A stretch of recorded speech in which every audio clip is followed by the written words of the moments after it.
I was just say, just let me get real quick. Runtime for Fatman was an hour and 40 minutes, rated R, and also released. It was made in 2020, but released in 2022. So they're both released about the same time or in the same year, for sure.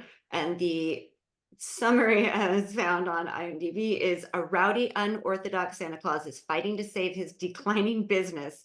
Meanwhile, Billy, a neglected and precocious 12-year-old, hires a hitman to kill Santa after receiving a lump of coal in his stocking. Is that precocious? Is that what precocious is? Does it mean like psycho murderer? Yeah. The one, I think you were going through the cast. The one thing I did like was Walton Goggins. Not that I liked his character, but just he was trying, right? He was really not given anything to work with, but he's a great villain face. Yeah. I wrote down in my notes for Violent Nights.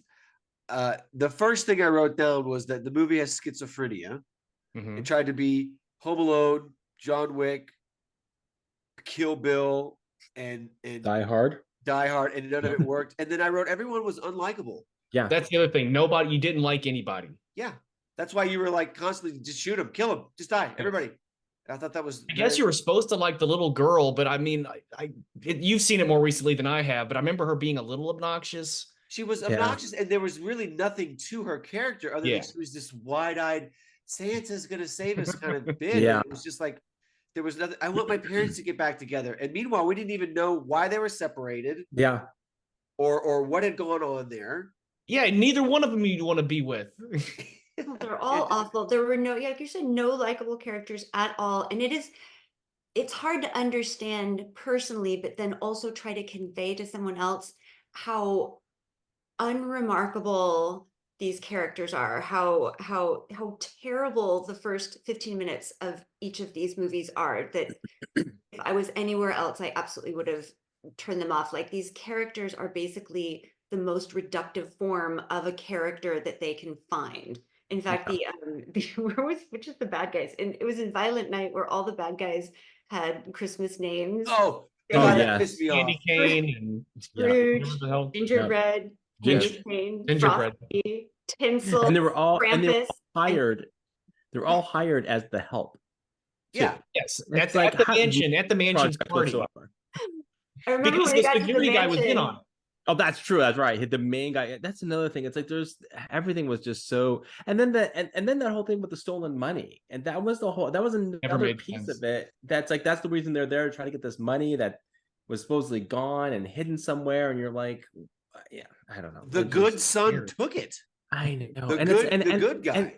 And it was he hid it, and it's like, how did he get it there? I mean, it was a lot of money. It wasn't like one bag of money. It was like 17 bags of money. Again, Jim, we've come to this several times. You cannot carry $30 million. No, it's very heavy. It's super heavy. It takes up a lot of space. And I know that when we first got to the house, we were all collectively upset. We're like, what does this guy do? What does this guy do? And Zach's like, I knew he was British.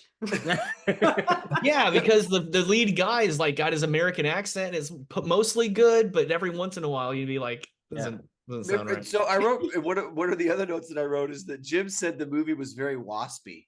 Did I say that? I could see me saying that. Bunch of wasps. Well, that's the thing, is that they were playing on the family being this waspy, like upper class family that you were kind of against in a sense, but then you didn't want the bad guys to win, so it's like, who am I going for here? Santa? I didn't like Santa either.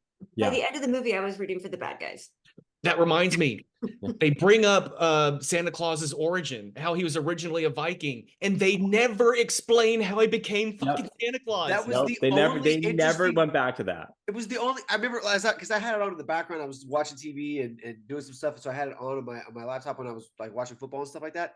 And I was like, oh yeah, this is the part where he gets his hammer, and it was all like 300. And I was like, oh right, they never paid off.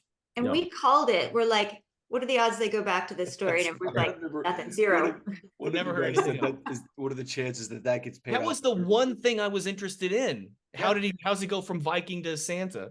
Yeah, he got Thor's hammer. He got a man bun someplace at the end.